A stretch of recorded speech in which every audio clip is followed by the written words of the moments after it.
دوستوں امید ہے آپ سب لوگ خیریت سے ہوں گے۔ دوستوں آج ہم بات کرنے والے ہیں کہ 57 اسلامی ممالک کے ہوتے ہوئے بھی ایران تنہا اسرائیل کے خلاف جنگ کر رہا ہے اور میجورٹی مسلم ممالک اس کے ساتھ کھڑے ہونے کے لیے تیار آج کیوں نہیں ہیں۔ ایران کے بارے میں آج ہم ڈسکس کرنے والے ہیں، اس کی پروکسیز کو ڈسکس کریں گے، اس خطے کے اندر ایران کا رعب و دبدبہ کو ڈسکس کریں گے اور آج ہم ان غلطیوں کو بھی ہائی لائٹ کریں گے جو کہ ایران سے ہوئیں، اور آج ہم یہ چیز ڈسکس کریں گے کہ شیعہ سنی کے جو فسادات تھے وہ کیسے ڈلوائے جاتے تھے۔ اس ویڈیو بنانے کا مقصد ہرگز یہ نہیں ہے کہ میں ایران کے خلاف نفرت کو پروموٹ کروں، بلکہ ہم ان چیزوں کو ڈسکس کرنے والے ہیں کہ کیسے جو ہے ممالک غلطیاں کرتے ہیں، مسلمانوں کے اندر پھوٹ ڈلواتے ہیں اور پھر وہ اس خطے کے اندر اکیلے ہی رہ جاتے ہیں۔ دوستوں آپ کو بتاتا چلوں کہ ایران کا بارڈر جو ہے وہ 7 ممالک کے ساتھ لگتا ہے: افغانستان، آرمینیا، آذربائیجان، عراق، پاکستان، ترکی اور ترکمانستان۔ اس کی کوسٹ لائن کے بارے میں ڈسکس کرتے چلیں تو کیسپین سی نارتھ کے ساتھ، پرشین گلف کے ساتھ اور عمان کے ساتھ اس کی کوسٹ لائن لگتی ہے۔ دوستوں آپ کو معلوم ہی ہے کہ ایران پر بہت ساری سینکشنز لگی ہوئی ہیں جو اس کے جوہری پروگرام کو لے کر دہشت گرد گروپوں کی حمایت کرنے کے حوالے سے، انسانی حقوق کی خلاف ورزیوں کے خدشات کی وجہ سے امریکہ، یورپی یونین اور اقوام متحدہ نے یہ پابندیاں عائد کر رکھی ہیں۔ اس سب کے بعد ایران کھل کر اپنی پروڈکٹس اور سروسز، اپنا تیل جو ہے وہ عالمی مارکیٹ میں سیل نہیں کر سکتا ہے۔ اس کے بعد ایران نے اپنا انڈر گراؤنڈ نیٹ ورک جو ہے اسمگلنگ کا وہ بہت سٹرونگ رکھا ہوا ہے۔ دوستوں آپ کو بتاتا چلوں کہ بہت سارے ایسے ممالک ہیں جو کہ ایران کے ساتھ کھل کر ٹریڈ کرتے ہیں، جن میں سر فہرست چائنا ہے جو کہ امریکہ کا پریشر بالکل نہیں لیتا ہے اور وہ آدھی قیمت پر ایرانی تیل لے لیتا ہے، جو کہ عالمی مارکیٹ کے اندر ہم دیکھتے ہیں کہ لیٹس سپوز اگر $100 اس کی قیمت ہے تو وہ $50 میں اس سے لے لیتا ہے۔ اور اسی طرح اس کے بعد آتا ہے رشیا بھی کھل کر جو ہے وہ اس کے ساتھ ٹریڈ کرتا ہے، وہ کسی بھی طرح کا امریکہ کا پریشر نہیں لیتا ہے۔ اس کے بعد باری آتی ہے UAE والوں کی، وہاں پر بھی ایرانی تیل آتا ہے، لیکن وہ بہت سیانے ہیں، وہ یہ نہیں چاہتے ہیں کہ ان کے اوپر کسی بھی طرح کی سینکشنز لگیں۔ وہاں پر ایرانی تیل آتا ضرور ہے لیکن اس کے اندر بہت ساری تبدیلیاں کی جاتی ہیں تاکہ اگر اقوام متحدہ کا کوئی نمائندہ، یورپی یونین کا کوئی نمائندہ آتا ہے، کوئی شکایت آتی ہے تو وہ جو ہے وہ تیل نہ پکڑا جا سکے۔ تو UAE والے بھی جو ہیں وہ اس سے آدھی قیمت پر یہ تیل لے رہے ہیں اور باقی دنیا کے لوگ بھی وہ تیل لیتے ہیں آدھی قیمت پر کیونکہ اس کے اندر فائدہ ہے۔ اس خطے کے اندر ایران اپنا رعب اور دبدبہ قائم رکھنا چاہتا ہے کیونکہ ایرانیوں نے بہت سال حکمرانی کی ہے اور ان کے دماغ سے وہ حکمرانی آج تک نہیں گئی ہے۔ تو بہت سارے ایسے ممالک جن کے اندر سنی اکثریت تھی، وہاں پر ISIS کے ذریعے سے اور حزب اللہ کے ذریعے سے کہ القاعدہ کے مجاہدین کو بھی ایران سے فنڈنگ ملی۔ دوستو اب ہم بات کرتے ہیں ان ممالک کے بارے میں جو کہ ایرانی پروکسیز ہیں اور وہ ایران کے مشورے کے بغیر کوئی کام بھی نہیں کرتے ہیں۔ حالانکہ ایران جو ہے وہ وہاں پر ڈائریکٹ حکومت تو نہیں کر رہا ہے لیکن وہاں پر ایران کی ہی حکومت سمجھی جاتی ہے جسٹ بیکوز کہ وہ ایک مذہبی جو عقیدت ہے وہ اس کا فائدہ اٹھاتے ہیں وہاں پر۔ نمبر 1 پر بات کریں تو آج ہم دیکھتے ہیں کہ لبنان کے حالات بہت کشیدہ ہیں اور لبنان کے اندر حزب اللہ کو تیار کیا گیا اور حزب اللہ جو تھی وہاں پر اس کو فائنینشل، لاجسٹیکل اور ایکسٹینسو ملٹری سپورٹ بھی جو تھی وہ اس کے مجاہدین کی جو ٹریننگ تھی وہ بھی ایران سے جا کر ہوا کرتی تھی۔ ایران اپنی آرمی کے ساتھ ان مجاہدین کو جو لوکل مجاہدین تھے لبنان کے، وہ ان کو ٹریننگ وہاں پہ کروایا کرتا تھا۔ لبنان کی ٹوٹل پاپولیشن کے بارے میں ڈسکس کریں تو 2024 کے ڈیٹا کے مطابق 8 ملین کے قریب اس کی پاپولیشن ہے، جس میں سے 30% سنی ہیں اور باقی 32% جو ہیں وہ شیعہ ہیں۔ اب باقی جو ہیں وہ مائنورٹیز ہیں، کچھ کرسچنز ہیں، کچھ اسماعیلیز ہیں وہاں پر، اور وہ جو ہیں وہ اس طرح سے وہاں پر لبنان کا جو سسٹم ہے وہ چل رہا ہے۔ نمبر 2 پر بات کریں تو سیرین گورنمنٹ کی بات کرتے ہیں، جہاں پر پریزیڈنٹ بشار الاسد کو فنڈنگ کے حوالے سے یہ بتایا جاتا ہے کہ وہ ایران سے فنڈ کیا جاتا ہے اور سیریا وار کے دوران بھی ایران کی پوری سپورٹ حاصل تھی یہاں پر، اور جو ریکروٹمنٹس کی جاتی تھیں وہ پاکستان سے کی جاتی تھیں یا پھر افریقہ سے کی جاتی تھیں تاکہ جو سیرین لوگ ہیں ان کو بچایا جا سکے اور جو باہر کے لوگ ہیں ان کو یہاں پر لا کر منوایا جائے۔ یہاں پر اب یہ کوشش ہے ایران کی کہ یہاں پر جو سنی آبادی ہے وہ 60% ہے اور جو 25% ہیں وہ یہاں پر شیعہ ہیں۔ اب ایران کی یہ کوشش ہے کہ ان اثر ڈائنامکس کو چینج کیا جائے اور یہ جو 60% ہیں سنیوں کی آبادی اس کو کم کروایا جائے اور اس کو جو ہے وہ مائنورٹی میں لے کے آیا جائے۔ نمبر 3 پروکسی کے بارے میں بات کریں تو وہ عراق کی بات کرتے ہیں، جہاں پہ شیعہ ملیشیاز ہیں اور یہاں پر PMF ایک گروپ ہے جسے پاپولر موبلائزیشن فورسز کے نام سے جانا جاتا ہے، جو کہ ایرانی فنڈڈ ہے۔ اس گروپ کے بارے میں بتاتا چلوں تو اس نے ISIS کو بھی شکست دی ہے کہنے کو اس کو عراقی آرمی کے اندر ضم کر دیا گیا ہے، لیکن یہ اپنی ایک ایک نقل و حرکت، اپنے ایک ایک آرڈرز جو ہیں وہ ایران سے لیتے ہیں۔ پاپولیشن کے بارے میں ڈسکس کریں تو یہاں پر 60% لوگ شیعہ ہیں، 40% لوگ سنی ہیں، اور آپ کو بتاتا چلوں کہ state with in the state یہاں پر بنی ہوئی ہے۔ یہاں پر عراقی آرمی تو ضرور ہے، لیکن یہاں پر جو ہولڈ ہے وہ PMF کا ہی ہے، اور وہ جو ساری رپورٹ ہے وہ ایران کو کرتے ہیں۔ نمبر 4 پر یمن کے حوثیز کے بارے میں بات کرتے ہیں،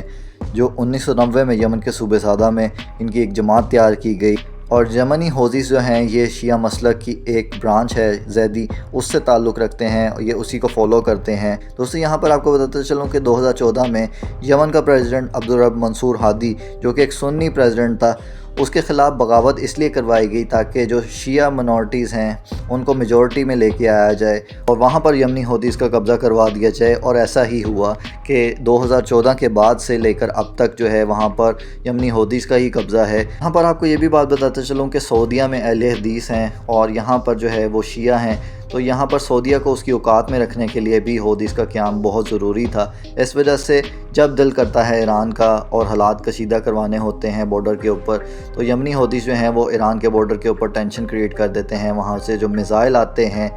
MBS کا بھی ایک انٹرویو تھا کہ جو بھی میزائل آ رہے ہوتے ہیں ہمارے علاقوں میں وہ ایرانی میزائل ہوتے ہیں، اور فلی فنڈڈ جو ہے وہ ٹریننگ کے حوالے سے ہو، ویپن سپلائی کے حوالے سے ہو، وہ ہر طرح کا جو اسلحہ ہے وہاں پر حوثیز کو وہ ایران کے ذریعے سے جا رہا ہوتا ہے۔ 2014 کے بعد سے سعودیہ نے بھی بہت کوشش کی، صرف ہم ایران کی برائی نہیں کرتے ہیں، سعودیہ نے بھی یہ کوشش کی کہ وہاں پر ہماری مرضی کی حکومت آ جائے، لیکن ایسا نہیں ہوا۔ آج بھی وہاں پر یمنی حوثیز جو ہیں وہ اکثریت میں ہیں اور وہ جو ہے وہ گورنمنٹ کو رن کرتے ہیں۔ نمبر 6 پر بات کریں تو بحرین کے بارے میں بات کرتے ہیں، کیونکہ یہاں پر شیعہ پاپولیشن بہت زیادہ ہے، 62% ہے، اور سنی جو ہیں وہ 38% ہے، لیکن یہاں پر پھر بھی ابھی جو کنگ ہے حماد بن عیسیٰ الخلیفہ، وہ جو ہے وہ ایک سنی کنگ ہے، اور اس کو یہ سمجھا جاتا ہے کہ وہ سنیوں کو ریپرزینٹ کرتا ہے۔ اس ملک کے اندر بھی ایران یہی کوشش کر رہا ہے کہ جو میجورٹی جو ہے وہاں پر شیعہ گروپس کی ہے، تو وہاں پر جو ہے وہ نیکسٹ آنے والا جو کنگ ہو وہ شیعہ ہی ہو۔ نمبر 7 پر بات کریں تو افغانستان کی بات کرتے ہیں، جہاں پر 80% لوگ سنی ہیں، لیکن یہاں پر بھی ہزارہ کمیونٹی کو ایران سے فنڈ کیا جاتا ہے، جو کہ 20% ہیں، لیکن ایران نے جو طالبان کے ذریعے سے ان کا نیٹ ورک ہے وہ وہاں پر بہت سٹرونگ ہے، وہ ان کے اوپر قابو پا کے رکھتا ہے۔ افغانستان کے اندر بھی بہت ساری فنڈنگ جو ہے وہ ایران سے جاتی ہے، اور یہاں پر جو ہزارہ کمیونٹی ہے اس کو پراکسی سمجھا جاتا ہے ایران کی۔ نمبر 8 پر گلف سٹیٹس کے بارے میں بات کرتے ہیں، جہاں پر کویت اور عمان کے اندر بہت فنڈنگ جو شیعہ گروپس ہیں ان کے اندر جاتی ہے۔ یہاں پر ایران اور UAE کے حوالے سے کانفلکٹ کے بارے میں بھی آپ کو بتاتا چلوں کہ بہت سارے جو جزیرے ہیں وہاں پر ایران نے قبضہ کر رکھا ہے، جن کے اندر سر فہرست جو ہے وہ ابو موسیٰ کے بارے میں بات کریں، گریٹر تم کے بارے میں بات کریں یا لیسر تم کے بارے میں بات کریں، تو یہاں پر جو کنٹرول ہے وہ ایران کا کنٹرول ہے۔ تو UAE جو ہے وہ یہ کلیم کرتا ہے کہ یہ جزیرے اس کے ہیں، لیکن ایران نے یہاں پر بھی قبضہ کر رکھا ہے۔ یہاں پر ایران اور پاکستان کے بارے میں بھی بات کرتے چلیں تو ایران سے پاکستان بھی بہت ساری فنڈنگ آتی ہے مختلف گروپس کے اندر، لیکن وہ بعد میں ڈسکس کرتے ہیں۔ لیکن یہاں پر پہلے ڈسکس کرتے چلیں کہ بلوچستان کے اندر کچھ ماہ پہلے ایران سے اٹیک ہوا، اور ان کا یہ کہنا تھا کہ یہاں سے اسمگلنگ بہت زیادہ ہوتی ہے، اور یہاں پر جیش العہد کے نام سے ایک تنظیم ہے وہ پاکستان سے آپریٹ ہو رہی ہے، جو کہ ایران کے اندر دہشت گردی کرتی ہے، جبکہ پاکستان کا موقف بہت ڈیفرنٹ تھا۔ اس کا یہ کہنا تھا کہ سینکشنز آپ کے اوپر ہیں اور آپ کے علاقے سے ساری اسمگلنگ ہو رہی ہے، اور دہشت گردی بھی آپ کے علاقے سے ہوتی ہے۔ اب یہاں پر یہ بات جاننا بہت ضروری ہے کہ پاکستان کے اندر جو فنڈنگ ہے وہ کس طرح سے آتی ہے، اور آپ کو بتاتا چلوں کہ پاکستان کا میڈیا جو ہے وہ موسٹلی آپ کو بتاتا چلوں وہ ایرانی فنڈڈ ہے، اور یہاں پر جو فنڈنگ ہے وہ میڈیا کے ذریعے سے آتی ہے۔ آپ نے یہاں پر نوٹ کیا ہوگا کہ یہاں پر جب اٹیک ہوا ایران کی طرف سے پاکستان کے اوپر، یہاں پر زیادہ مرچ مسالہ لگا کر، جیسا کہ پاکستانی میڈیا انڈیا کے ساتھ وہ معاملہ رکھتا ہے، لیکن یہاں پر وہ مرچ مسالہ نہیں لگایا گیا، وہ اسی وجہ سے کیونکہ پاکستان کے میڈیا کے اندر ایرانی انویسٹمنٹ بہت زیادہ ہے، اور اس کے جو اونرز ہیں وہ موسٹلی جو ہیں ان کو جو فنڈنگ ملی جب وہ انہوں نے چینل سٹارٹ کرنے تھے وہ ایران سے فنڈنگ لے رہے تھے، تو اس لیے وہ حق ادا کرتے ہیں اور وہ نمک حلالی کرتے ہیں کہ یار ہم نے وہاں سے فنڈنگ لی ہوئی ہے۔ اور یہاں کے جو بڑے بڑے اینکرز ہیں انہوں نے مرچ مسالہ اس لیے نہیں لگایا کیونکہ وہ ایک تو مذہبی عقیدت ان کے ساتھ ہوتی ہے، کیونکہ موسٹلی جو میڈیا کے اندر کام کر رہے ہوتے ہیں لوگ وہ زیادہ تر شیعہ لوگ ہیں، اور انہی کو زیادہ سپورٹ کیا جاتا ہے، اور میڈیا کے اوپر انہی کی چیزوں کو پروموٹ بھی کیا جاتا ہے، انہی کو بڑے عہدے دیے جاتے ہیں۔ پاکستان کے اندر ایران کا انفلوئنس نہ صرف میڈیا میں بلکہ سرکاری اداروں میں بھی بہت زیادہ ہے۔ آپ نے اکثر یہ چیز نوٹ کی ہوگی، اگر کسی کو ایس پی ہیڈ کوارٹر لگانا ہے یا کسی سینئر پوسٹ کے اوپر لگانا ہے اور وہ جو ہے وہ مختلف لوگ ہیں وہاں پر اس رینک کے لیے اپلائی کرنے والے یا اس رینک تک پہنچنے والے جو مختلف لوگ ہیں، ان کے اندر سے صرف اسی کو پک کیا جاتا ہے جو کہ شیعہ ہے۔ سلمان تسیب والے واقعے کے بعد ہم نے یہ بھی دیکھا کہ VVIP پروٹوکول کے اندر بھی ایسے لوگوں کو ہرگز نہیں لگایا جاتا ہے جن کا جو حلیہ ہے وہ اس طرح کا ہو کہ جن کی داڑیاں ہوں، یا ان کے جو تھوڑا سائیکلوجیکل ٹیسٹ لیا جاتا ہے وہ تھوڑا سخت سٹانس رکھتے ہوں، ان لوگوں کو نہیں لگایا جاتا ہے، بلکہ جو ہے ایسے لوگوں کو ایلیٹ کے اندر لگایا جاتا ہے جو کہ تھوڑا سا نرم سٹانس رکھتے ہوں، جو شیعہ کمیونٹی سے بلانگ کرتے ہوں۔ دوستو یہاں پر آپ یہ بات بھی سوچ رہے ہوں گے کہ ایران اپنا تیل بیچ کر کتنے ہی پیسے کما لیتا ہوگا جبکہ اس کے اوپر سینکشنز بھی لگی ہوئے ہیں، وہ اپنا ملک سٹیبل کرے گا یا یہاں پر دیگر ممالک کے اندر جا کر فنڈنگ کرے گا؟ لیکن یہاں پر آپ کو یہ بات بتاتا چلوں کہ ایران کے اندر جو ایک مذہبی کارڈ کھیلا جاتا ہے، وہاں پر حضرت حسن حسین کو بیچا جاتا ہے، اور وہ ایک جو خمس کا سسٹم ہے کہ پاکستان کے اندر ہم دیکھتے ہیں کہ جو زکوٰۃ کا سسٹم ہے یا سنیوں کے اندر جو زکوٰۃ کا سسٹم ہے وہ 2.5% جو ہے زکوٰۃ دی جاتی ہے اپنے ٹوٹل مال سے، لیکن خمس کا یہ سسٹم ہے کہ وہ 20% دی جاتی ہے، اور پاکستان سے جو ساری زکوٰۃ اکٹھی ہوتی ہے وہ کچھ جو ہے وہ یہاں پر ڈسٹریبیوٹ کر دی جاتی ہے، لیکن موسٹلی جو ہے وہ جو ساری ایران چلی جاتی ہے، اور وہ ایک بہت بڑی اماؤنٹ ہوتی ہے۔ وہ کیسے جاتی ہے؟ وہ بینکنگ نیٹ ورک کے ذریعے سے نہیں جاتی ہے، وہ حوالہ ہنڈی کے ذریعے سے جاتی ہے، اور وہ جو ایک نیٹ ورک ہے وہ ظاہر ہے وہ کیپچر نہیں کیا جا سکتا ہے۔ دوستو ایک پرانی رپورٹ جو کہ 2021 اور 22 کی رپورٹ ہے، جس کے اندر بتایا گیا کہ جنگ سے پہلے حزب اللہ کو $700 ملین ملتے تھے 21 اور 22 کے اندر، اور فلسطین کو $100 ملین ملتے تھے، اب وہ ایران کی طرف سے مل رہے تھے۔ اب یہ اتنی بڑی اماؤنٹس ہیں جو کہ ناقابل بیان ہیں، وہ ایران جو ہے وہ کیسے سپورٹ کرتا تھا ان کو؟ اور یہ جو رپورٹس ہیں وہ پرانی رپورٹس ہیں، وہ جنگ سے پہلے کی رپورٹس ہیں۔ ظاہر ہے اب تو جنگ شروع ہو گئی ہے، تو اب کتنی فنڈنگ دی جا رہی ہوگی، تو اب آپ کو سمجھ آ گیا ہوگا کہ پاکستان ہو، سعودیہ ہو، افغانستان ہو، ترکی ہو، UAE ہو یا دیگر جو مسلم ممالک ہیں 57، وہ ایران کی مدد کرنے کے لیے کیوں تیار نہیں ہیں۔